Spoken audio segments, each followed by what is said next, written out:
So anyway, I'm really happy to be here. This is my first time in Manila. Thanks to Kelley and Zaika, who warmly picked me up at the airport last night and treated me to Jollibee. So yeah, so I've been here exactly 24 hours since I arrived, but everybody has been so nice to me. So thank you so much, Manila. Thanks for having me. Okay. So I understand that today the theme should be centered around sort of passion and profit. Like, can you be passionate about what you do and still make money? Which is why I kind of like, I thought about it and what should I present? Because most of the time these days I present my current works.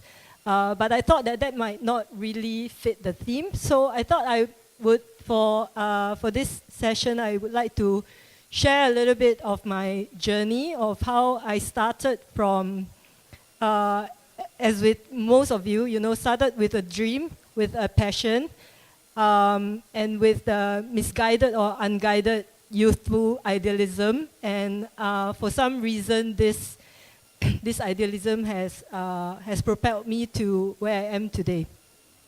So,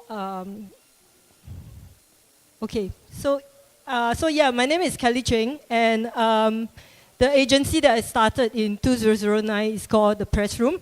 And we are a publishing and design agency, and we do a variety of things from making books, making magazines, branding, to exhibition design, and a little bit of interior design. Yeah, it's founded in 2009, and when I first started the press room, I thought that women designers are often underrepresented in the industry globally. So I had this dream to have an all-women design studio. I thought that would kind of set us apart, and at the same time, sort of try to give women designers some prominence in the industry. So we tried. We were, started with an all-women studio in 2009. But today, because we have expanded, so I've started to take in boys as well. And actually, hormonally, it's more balanced now.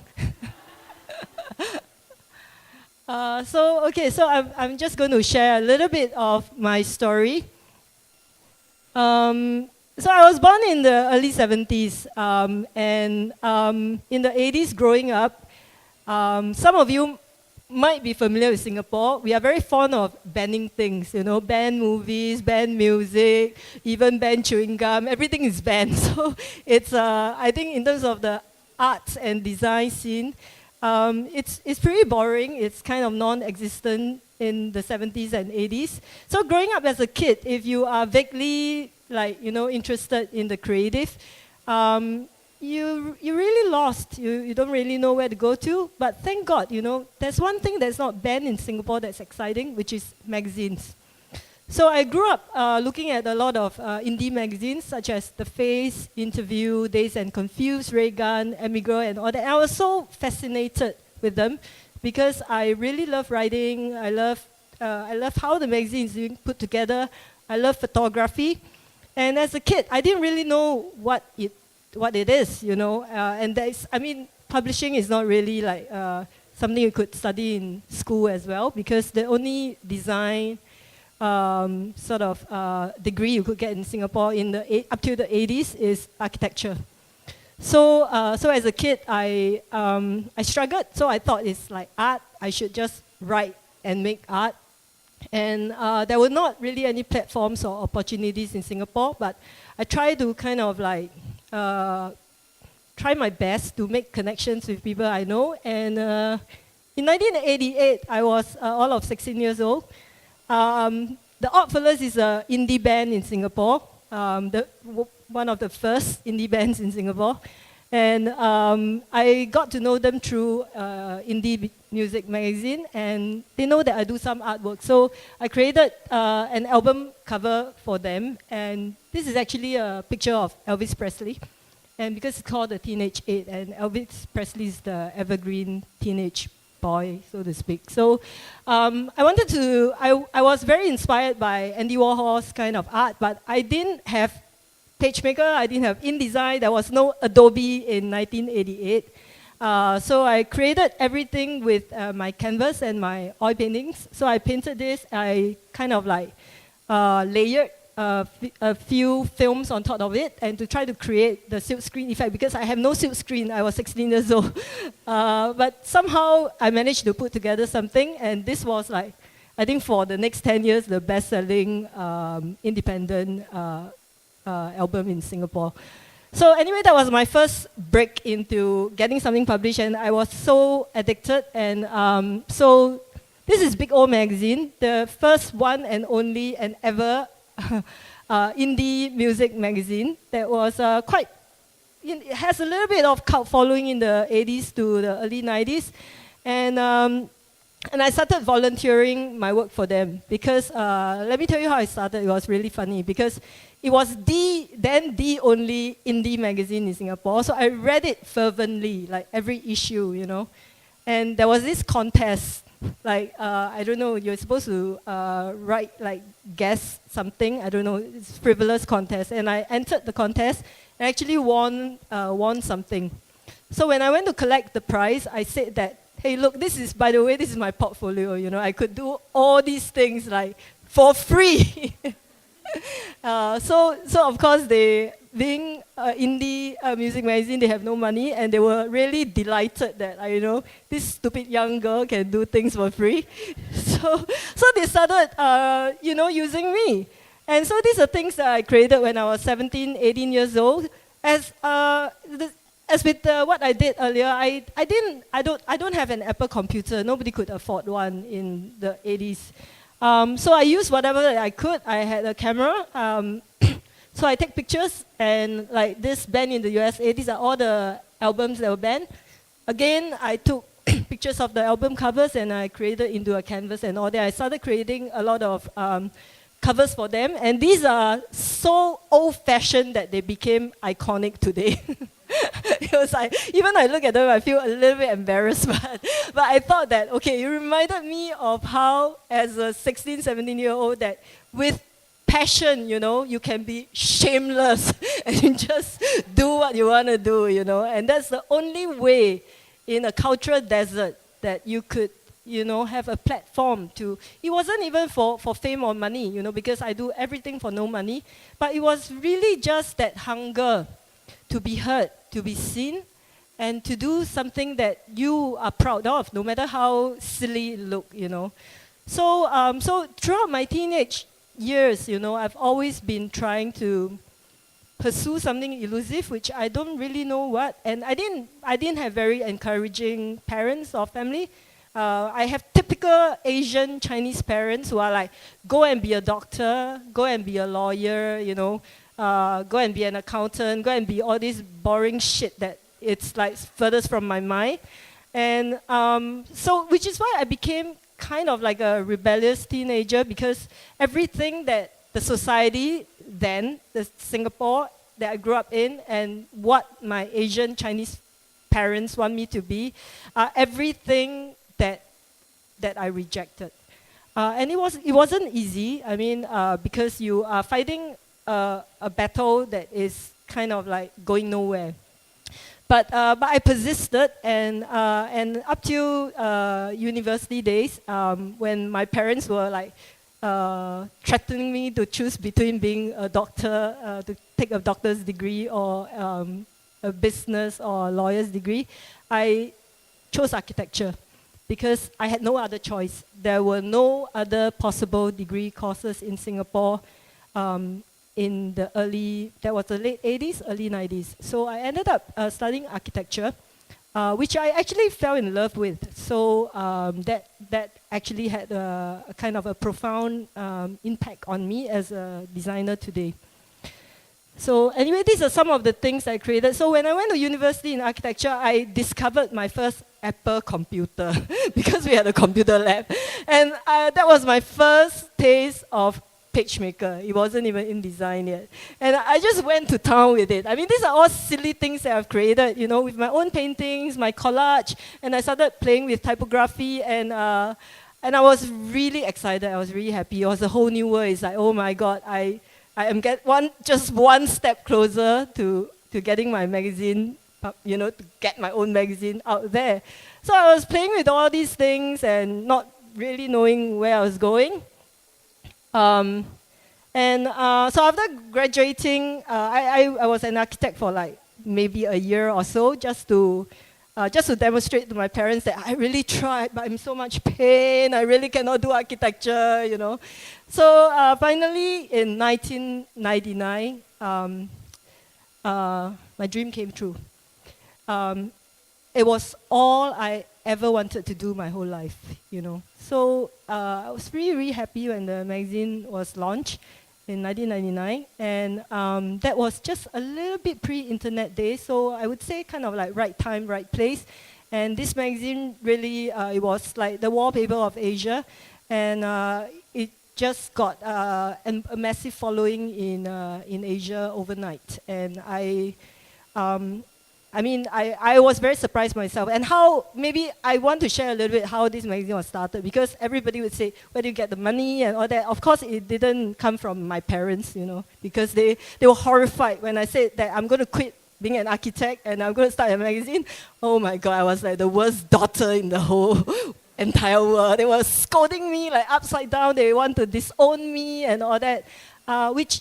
So I left home. I moved out because they were really furious with me.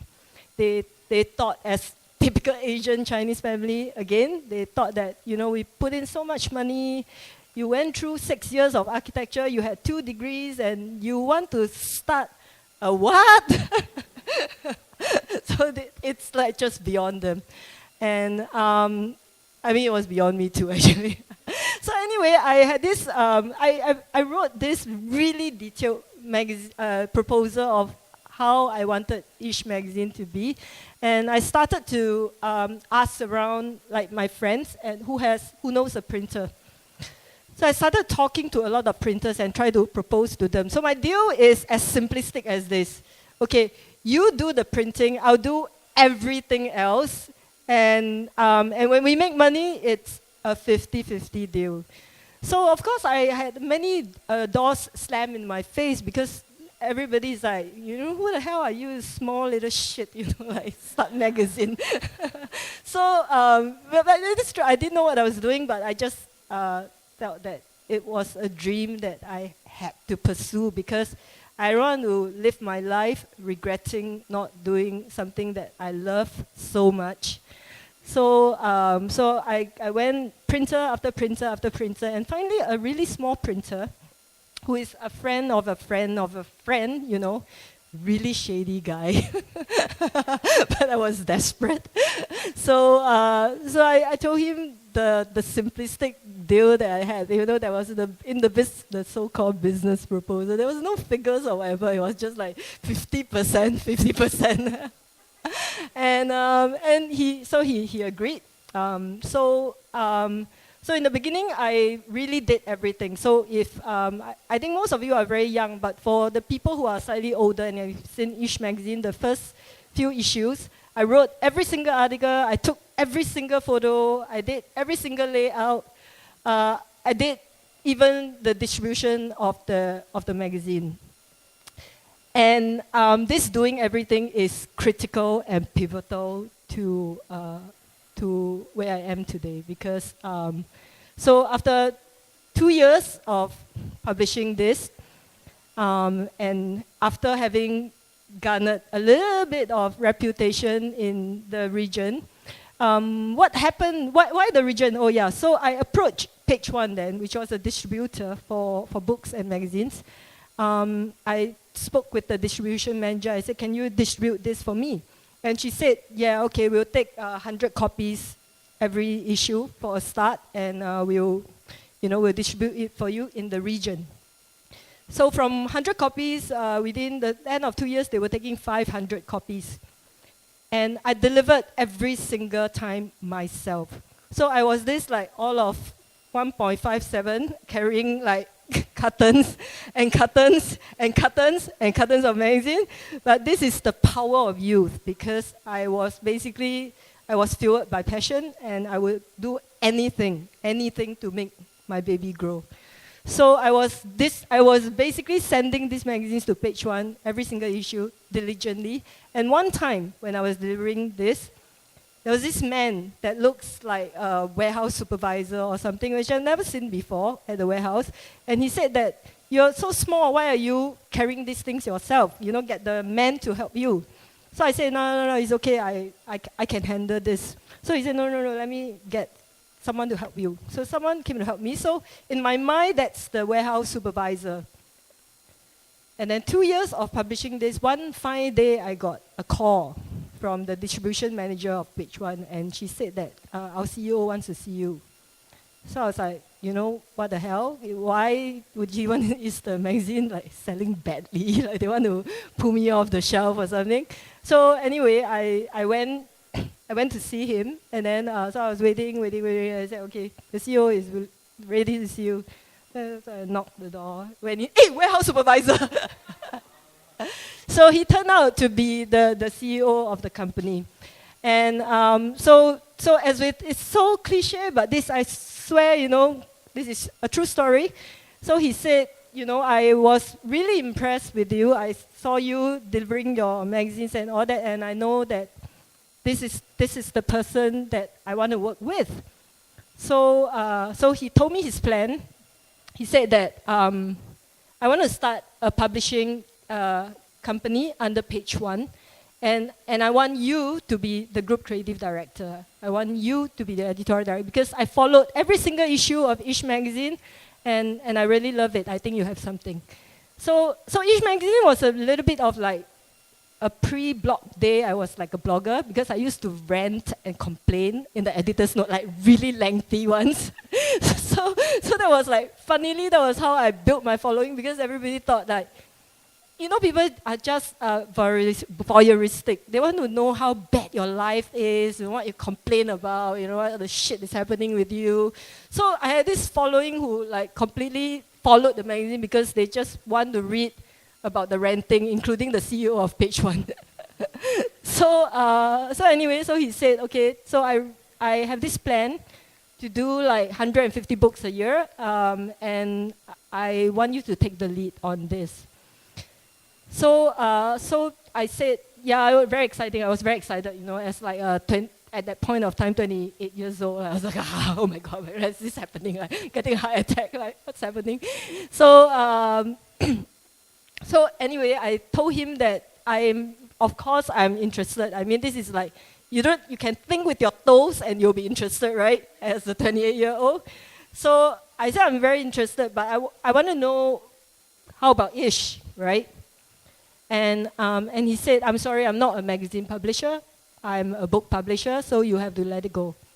And my heart just sank to my toes as well. No. So I was like, no, this is my baby, it's my dream. It's all I ever wanted to do. I would do it for no money. I'll do it for anything. I've put in so much, my blood and sweat. I've left my family. I've done everything just to make this happen. You want me to give it up? No way. So I said, I have only one condition to join you. I don't even care about, at that point of time, negotiating my pay, my package, anything. I just said there is only one condition, and it's you have to buy over Ish, or there's no deal. I'm just going to walk away from this, because it is so clear in my mind. Nobody in this world will leave their baby. And this is my baby. So, anyway, I'm always, alcohol has helped me a lot in my life. So I thank my alcohol, whiskey, and gin, and whatever for the difficult times in my life. So anyway, first year, in 201, okay, 201. So Page One bought over-ish. So that was 2 years, and so I was at young age of 29. I entered this huge playground for me. I got to rebrand the whole company, replan their whole marketing campaign, plan 150 books for the launch of the next year and all that. And it was really like a exciting, huge playground for me, you know. And I don't really know what I was doing half the time. But I think, as with a lot of speakers today, I think we all learn by trusting our instinct and kind of like feeling your way around. And yes, I mean, we all make mistakes, but the thing is how fast you react to your mistakes. And then you fix it, right? Before things get out of hand. So I think I learn as I go along the way and all that. And I think one of the things that I look back and I always lamented is that I never had a real mentor in my life, because I mean, I was trained in architecture, and then when I plunged myself into the world of publishing, I had nobody to learn from actually. I was just really all the time feeling my way and trying to trust myself. And when I was in page one, I was having a team of, it was first start with 10, 20, 30, and it was like 50 people. And it was a little bit overwhelming. And not only that I don't have a mentor, I have to mentor people. So it was really a steep learning curve, but I enjoyed every minute of it. And because I think it forced me to grow faster. And so anyway, just did like 1,000 things with page one. We even actually revamped the shop. We revamped the experience design and all that. And which is why through this experience, I also learned that now today that I do the branding, I always tell my clients that branding is not something you do by changing a logo or, you know, just expecting like overnight kind of change. Branding happens over time, over a very long period of time, and you need to look at a lot of aspects. And even if you spend a year rebranding a company, it's okay, it's short, you know. So for 8 years, you know, I look into every aspect, and we try to really rebrand Page One as a bookshop. So these are some of the books that I did. So when I left Page One, I was there in 8 years. I have done about 1,000 books of architecture, design, and art. So it was really a lot. But of course, I didn't do it myself. I mean, I had a team. We bought rights, and we worked with other authors and all that. So it was really a whole different systems of working with people. And I think I think in terms of the business of publishing, I did learn, you know, from the CEO how to do business, but at some point I got burnout. And I felt like I wasn't doing creative work. I mean, I was maybe creatively making money. I mean, some of our books at our prime was, we were selling 50,000 copies per title, and that is like a bestseller for design books. So I had a series of bestsellers. And so I was under a lot of pressure from the company to kind of continue that, but I was really tired. And so in 2007, that was when I was 6 years with Pin. So I had this idea that, you know, I just want to take a break, and I just want to do what I really enjoy, which is like drinking and art. so I told the CEO, I said, I'm really burnt out. I think I've made enough money and for the company, so I need a break. Don't worry, I'm not going to any rival company. I'm not stealing any contact because I'm an honorable person. You can be sure of that. All I want to do is to open a bar and a gallery. So he said, no, you know, we need you here, you cannot go and all that. He said, you can do whatever you want to do because it's no conflict of interest. Go and open your gallery and bar, and I'm going to give you a pay raise, so you better stay. So at that point of time, I guess I wasn't determined enough, so I agreed to the deal. But anyway, I opened my first bar. And actually, to be honest, it reminded me a lot of Warehouse 8, which is why I'm really happy to be here today. So the bar is an idea of how I could continue physically the idea of Ish, which is, well, I mean, Ish magazine was really, I didn't want it to be just any design magazine. I want it to be a platform to feature young designers and to allow young designers to contribute, to write, to take photos, and to do design for the magazine, because growing up, I didn't have that platform. So I thought that is really needed, for Singapore creatives. So I thought Night and Day is a physical manifestation of ish that is for performance, If you want to make music, you want to have an art exhibition, you want to do a dance, you can use this space all for free, And in the ideal world, selling the beer would like sustain the rental, and then the artistic things can happen on its own. So the amazing thing is that we had very little money for renovation, so my idea was to invite all my artists and graphic designer friends, and I gave them a bunch of markers and paints, and I said, just mess up the wall.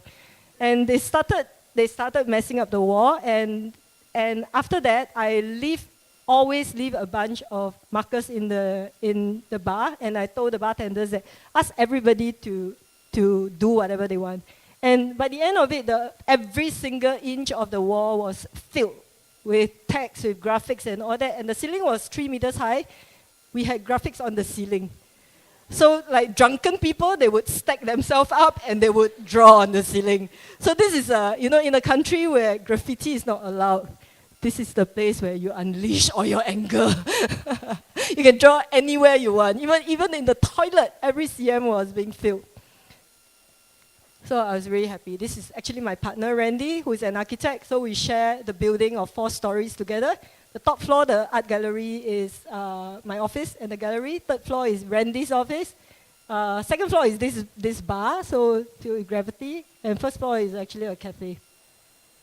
So, and art, of course. So we had a lot, really. Actually, Singapore creatives are really hungry, and they have no space for performance. Especially if you have no money to pay.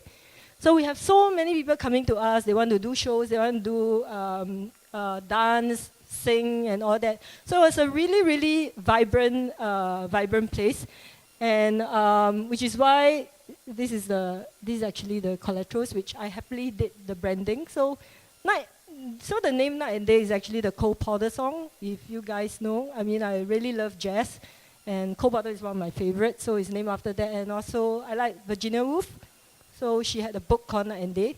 So it's just and also the idea of Night and Day is perfect because night is the bar and day is the gallery. So there are these layers of meaning, and so what I did was that I printed a paragraph of the book by Virginia Woolf, Night and Day. A few paragraphs each time I print, because you can do 8 in a A4, 8 sides, 4 cards, right? So every time I reprint the card, I continue the paragraphs. So the idea is that if you come to the bar enough, you could collect the whole book of Night and Day. Yeah, so these are some of the cards. There's a little bit more of the bar and the graffiti, and this is actually the menu, which I handmade myself. So I went to the Salvation Army and I bought old books. I ripped out all the pages, and then I made some new pages for the menu. I soaked it in the tea leaf to make it look really like old pages, and I put it in with just a black ribbon. So I started with 20 of this handmade menu. By the end of the first month, I was left with like 3. So everybody stole it. So in the end, I had to kind of do something simpler. So crazy enough, Night and Day was really successful, and near the end of 2007, LaSalle, which is a College of the Art, invited me to take up a space there, and I started a restaurant. So the restaurant is, again, not any restaurant. It is a restaurant that hopes to give a voice to artists, to designers, to performers and all that. So in 15 minutes, which is why the name is called 15 minutes, because Andy Warhol said, in the future, everybody will be famous for 15 minutes. So this space aims to give everybody, every aspiring artist, performers, their 15 minutes of fame. And so we have a stage, we have all this, racks that you can actually have an art exhibition there. And so again, it was the second art space that I invested in blindly. And all this while I was still actually with Page One. These are some of the collaterals of 15 minutes. So again, I did the branding. So there's a mashup of the words. In the future, everybody will have 15 minutes because it's like a lot of people saying. So that's a visualization of like a crowd saying the same sentence. So that's the what do you call it? The serving mat. The serving mat. Yeah. So so in 2009, after 2 years of running the gallery, the bar, and the restaurant, I really threw in, and still at that point of time being the group creative director of Page One, I threw in the towel. I was really officially burnt out. So so I resigned this time round successfully. So I told the CEO that I really, you know, this is the end of the road for me, and I will not continue. And to my surprise, he kind of like threw a curveball at me. He said that, oh, you know, but you know that if you leave, I'm going to close down Ish, right? Because at that point of time, I was still running Ish. So it was a little bit of a threat, I felt. But I think at that point of time, I was just ready to move on. You know, sometimes when it's like a relationship, right? I mean, if you know that it has to end, you just have to bite the bullet, and you're going to be sad, but you freaking deal with it and you move on, right? So so he said, I'm going to close down Ish, if you leave, right? So I said, you know, do whatever you want because I sold it to you. And so I think he didn't expect it because it was really so dear to me, the magazine. But he knew that he has no hold over me anymore, because for the longest time, Ish is like a hostage that's being held, and I didn't really want to leave because I couldn't leave my baby. But in the end, I thought that, you know what, you lose one baby, you find a new one. This is life, right? So in 2009, I finally left Page One after 8 years. At that point of time, of course, I was still continuing my F&B business, like non-money making business.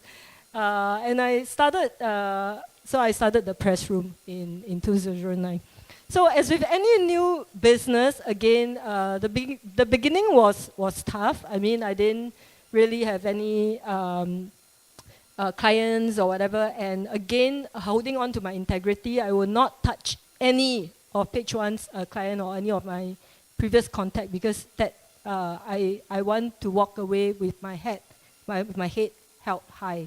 So I will not have any old clients to do with me. I have used my bare hands to start a magazine once, without anybody's help, not even my family's help. I will do it again if I have to.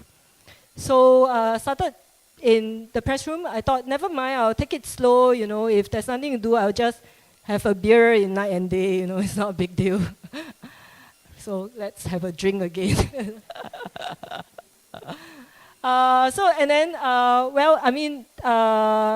Soon enough, I got a knock on the door, and it was the Singapore Institute of Architects, and it was they wanted to revamp their journal.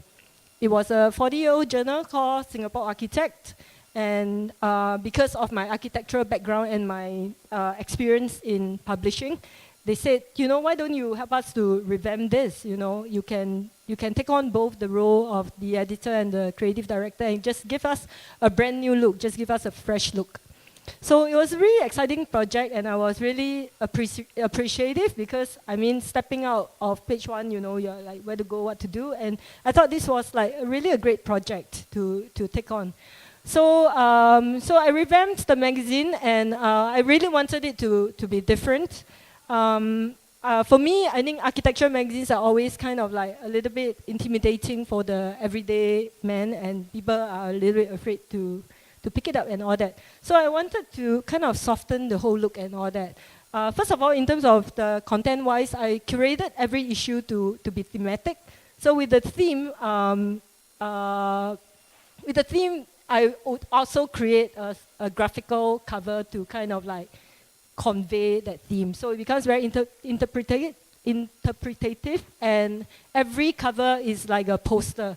So if you put this magazine in the whole shelf of architecture magazines, it will stand out because the rest are all like a blow up of architecture and all that, but you'll see something quite different. So so having been a publisher with Page One for 8 years by then, I know how important a cover is, because When you walk into a bookshop, you have thousands and thousands, you have rows and rows and rows of books and magazines. And I mean, if you're not looking for anything in particular, which book are you going to pick up? The cover that strikes you, right? And for a publisher, the moment you pick up a cover, because of a cover, you pick up a book, I have 50% chance of selling you the book. Because otherwise, you just disappear in the sea of covers, you'll never be discovered. Unless you are like a bestseller, you are Harry Potter or something that someone knows about it. If not, if you are just one of the many millions of authors out there, the cover is going to sell the book or the magazine. So this is how important it is. And I'll give you a real life example. You know, in my days of editorial director at Page One, we have bought content from China before because when we go to book fairs, we try to source for materials. And some publishers in China sell their content really cheap, really cheap. And if I look at this content, it's not even interesting to me. But they're so cheap that we are willing to take a calculated risk. We buy the content, but we will give it a really fancy cover, like really cool cover. And you know what's the funny thing? We can sell this shit, you know. We sell it to Europe, we sell it to the States, you know, we sold rights like nobody's business because we had these cool covers. And so I really learned about the power of covers when I was working with Page One. And it's a lesson that I take it with me up to today. So anyway, so with the Singapore architect, you know, I created all these unusual covers for them. And it did give it a sort of a revival, I think. And I think it was quite well received. So I served for 8 years. And alongside that, of course, good things start to happen, you know. So one client after another start to come to us to make books. So because of my background with Page One and then Singapore Architect and all that, in the beginning of the press room, a lot of the people still come to me to make books, which I mean, I'm happy. Like this book, it's actually created for Objectives. It's an independent film school. Yeah. So besides school, they have an exhibition space and all. Very much like Warehouse 8, you know, very cool, very indie. And they wanted to make a book on filmmakers in Singapore, which is the very first book because filmmaking, as with most creative aspects in Singapore, kind of like, you know, under the radar for a long time. So this is actually the first film book that they published on all the directors in Singapore. So they didn't have a lot of money, but they said, we give you 100% free hand to do whatever. So it's great, no problem, you know. And so what I did is that this is a little bit like John Cage. You know, John Cage music is always that he doesn't really compose the music, so to speak. He composed a system or create rules, and then he allowed the music to happen. So he never really know what the end results is, but because of the system, it will unfold, right? So, so basically, I created a very systematic sort of framework. So you see A to Z, it's represented by a square each on the cover. And the rule is that the alphabet could go into any of the 4 corners of the square. That depends on the composition. So there is a loose part and there's a fixed part. So A to Z. And then this framework will apply into the opening of every chapter. So it depends on your name. Like if it's Kelley, then K-E-L-L-E-Y would go into the framework. And if it's double L, there will be a little like a square on top of it.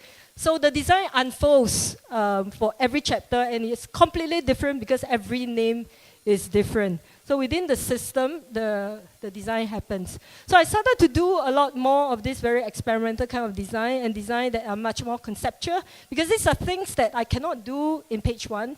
First of all, because there is just no time to think. I mean, if you are responsible for 15 books every month, and you're responsible for 50 people every month, and you have to make 20 trips every month, how much can you do? So I didn't have a lot of time, which is why I was burnt out, because I was just busy making money for the company. So when I came out of page one and finally did all this work for myself for the press room, money was not the first thing on my mind. I just wanted to really try everything. And also because starting with a new studio, I mean, I'm still not, people is like, press room, what? Maybe people don't know me yet. So I would take on any job, any whatever, just to build up the portfolio. I mean, whatever price you want to pay me, you just name it, I will just do it. So I really bite the bullet for the first few years. And I know that it is, again, you know, it's like I said, it's the second journey I had to take. It's not going to be easy, but I know that no matter how hard it is, I have been through the hardest when I was doing each magazine, so I said I can do this. So, so in the beginning of the press room, I just take on any job just to build up a portfolio, and every single job, I wanted to do it in the best that I know. This was, okay, this was the 50th year of the architecture profession, so it's commissioned by the Singapore Institute of Architects. Really thick book, did for a long time. The brief they gave me was that they want a really handsome book. So it's very masculine from the hardcover, and actually there's blind UV and all that. We can't really see this really well. And it's just, again, very structural insight. This one is for the National Gallery, so some of you might have been there. So we were really lucky. We were appointed the publishing consultancy in the first 2 years of the National Gallery. That was before the gallery was open. And this was a book on the architecture of the building, and it was meant to be given to the Prime Minister and the President when it was open and all that, but it was also meant to be sold in the shop. So the cover was actually, the jacket was made up of a series of postcards that you can slowly unveil the National Gallery. So it's kind of like conceptually unveiling it, and also that for tourists who bought it, because that is kind of like the target audience eventually, you can send a piece of the National Gallery back home. So again, it was very conceptually driven. So you can see the jacket is made up of 12 postcards, 6 on the front, 6 on the back, with the stamps and all that, and then you can slowly just unfold it. We did the branding for ArtStage. I think every one of you will be a little bit tired, and I actually have 126 slides. So it's a little bit much. I'm going to scroll through the works very quickly. I don't want to talk about everyone, but later on during the Q&A, if any one of the projects struck you, and you have a burning desire to know the concept, please feel free to ask, so I can at least just give a visual presentation right now to show you some of the works that we have done. So this is the Singapore Writers Festival, which again we did the branding, the whole campaign. Yeah, I personally have I really love art. I mean, I'm like, as you can see, my earlier days, I love to paint, I love to do all this. So when I came out of page one and I tried to ask myself, so why would people hire me over any other designer? I feel that a need for a specific style is needed. And I really like kind of a collage artistic interpretation of things. Not every client like it, to be honest, but I mean, some can appreciate it, and I feel that if I do something like that, it would be different, you know, from just your typography or just a photo or something like that. This is also actually a writing campaign. So they actually pair an artist and a writer together. So it's sort of like a touring exhibition. So I interpret Singapore has 4 national language: Tamil, Malay, Chinese, and English. So I took one poem each of and interpret it graphically with a much more artistic and poetic approach. So I was a 3-time TEDx speaker, so eventually they got me to do some of their campaigns. This one is for the Singapore SG50 during the 50th anniversary of Singapore. they have a really big conference in Singapore called the Undiscovered Country. So they wanted me to create a key visual. And I tried a lot of things, and I realized that I couldn't capture Singapore in one stroke as a key visual. So I started looking into my Instagram pictures, and I realized because I love taking pictures, and I've captured a lot of photos on Singapore in the most un-Singapore moments or the most unexpected moments. So I dig into my archive, and I decided at first to put 50 pictures of these undiscovered corners of Singapore together. And when I showed it to the TEDx curators, they were so happy that they ended up picking up 200 pictures. So we printed one, and then now there's HP Indigo, very high quality digital printing. So we printed 1,000 copies, 200 copies of each cover.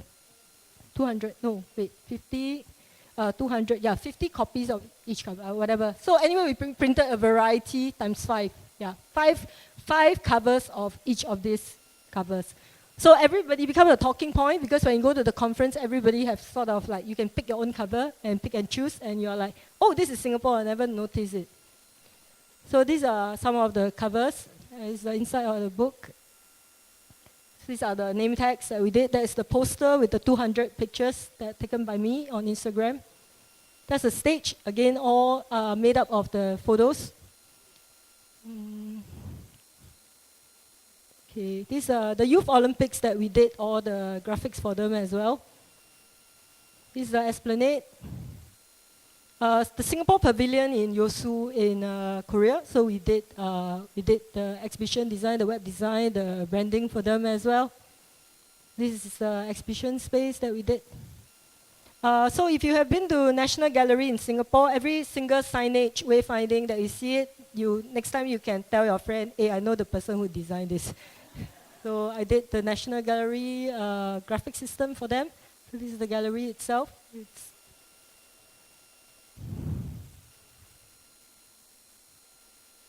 This is a developer's exhibition, not super exciting. I'm just going to flip. This is a President Design Award. So we did twice their exhibition design for them. This is Tim Yip is a creative that I admire a lot. He's the creative director for Hidden Dragon, Crouching Tiger. Some of you might have watched it. He's a really excellent guy. He's based in Beijing, Hong Konger. So Singapore had a retrospective exhibition for him, and they hired me to design the exhibition and the branding and the collaterals for him.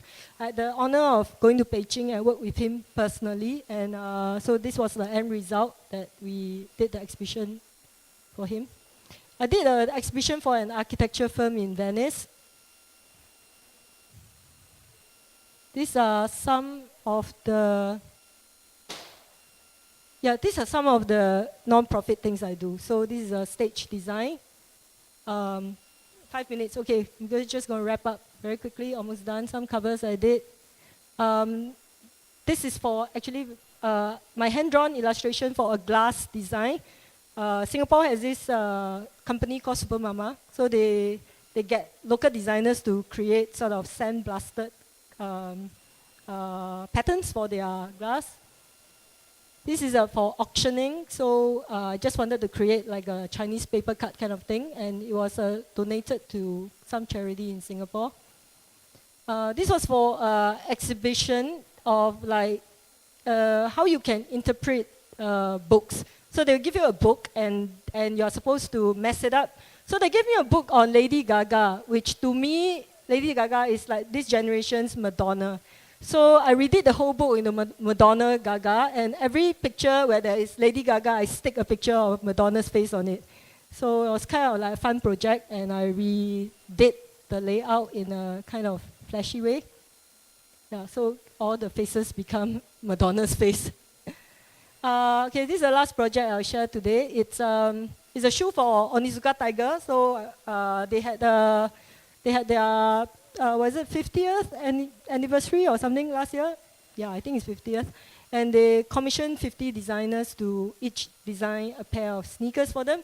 So they gave us this pair of shoe called Mexico 66. So what happened is that Onizuka Tiger, which is a Japanese brand, in the year 1966, they sponsored the Japanese Olympic teams. So these shoes, all the names you see that is all mashed up right there, are the gold medal winners of the Japanese athletes of that year. So you can't really see it, but actually every single name is on this pair of shoe. I still have it, but I don't wear it too much because it's spoil. So I wear other Onizuka Tiger shoes that they gave me. Yeah, so this is the close-up of how it looks. A little bit more, again, more artistic, not so typical of a shoe. And if you see the shoelace, you can only tie it one way, please. Tie it 66. So, and blue, green and red is, of course, the Mexico flag color. So it's Japanese and Mexico at the same time. This is the side view. Yeah, actually, I'm quite happy with this shoe design. Yeah, so, okay, time for a drink. Again, we should drink. Please connect with me on Instagram or Facebook. Yeah, so that's all for tonight. Thank you so much. Thank you. Thank you.